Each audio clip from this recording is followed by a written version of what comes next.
राजस्थान के एक छोटे, लगभग भुला दिए गए गांव सावरगढ़ में एक किसान रहता था, रघुवीर।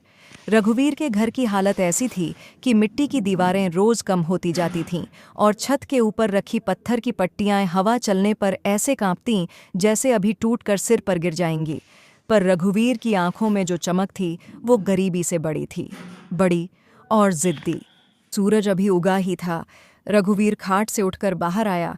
उसकी बकरियां भूख से मिमिया रही थीं। बीवी सीता बोली, किसान की किस्मत भी अजीब होती है रघु। धरती हमारी, मेहनत हमारी और पेट खाली का खाली। रघुवीर मुस्कुराया, लेकिन मुस्कान भीतर की चिंता को नहीं छिपा पाई। सीता, जमीन बंजर हो गई है। बारिश पिछले साल से हुई नहीं। फसल कैसे उगे? सीता की आंखें भर आईं। रघु, बच्चों को संभाल लो, घर में जरा सा दूध भी नहीं बचा। पता नहीं अब क्या करेंगे। रघुवीर ने चुपचाप बकरियों की रस्सी पकड़ी और चरागाह की ओर चल पड़ा। साथ में उसका 10 साल का बेटा मोहन भी था, जिसे किताबों से ज्यादा मिट्टी से प्यार था। चरागाह में हवा सूखी, घास बिल्कुल जली हुई और दूर दूर तक पथरीली जमीन फैली थी। रघुवीर रोज यहाँ आता, बकरियों को घास ढूंढता और आसमान को एकटक देखता। कब बरसेगी यह मेहरबान बारिश? पर बारिश जैसे उनसे नाराज हो चुकी थी।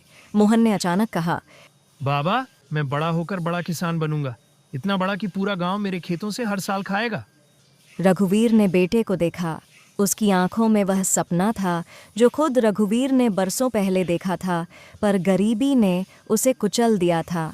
मोहन, किसान बनने के लिए हिम्मत चाहिए और किस्मत से लड़ने का दम भी। मोहन हंसा। मैं लड़ूंगा, किस्मत भी हार जाएगी। रघुवीर हंस पड़ा, मगर उसके दिल में एक भारी गांठ फिर भी थी। धूप में छुपा हुआ रहस्य उसी दिन दोपहर में, जब रघुवीर एक पुराने टूटे कुएं के पास बैठा था, उसे कुछ अजीब लगा। सूरज की किरणें एक पत्थर पर पड़ते ही नीली चमक दे रही थीं।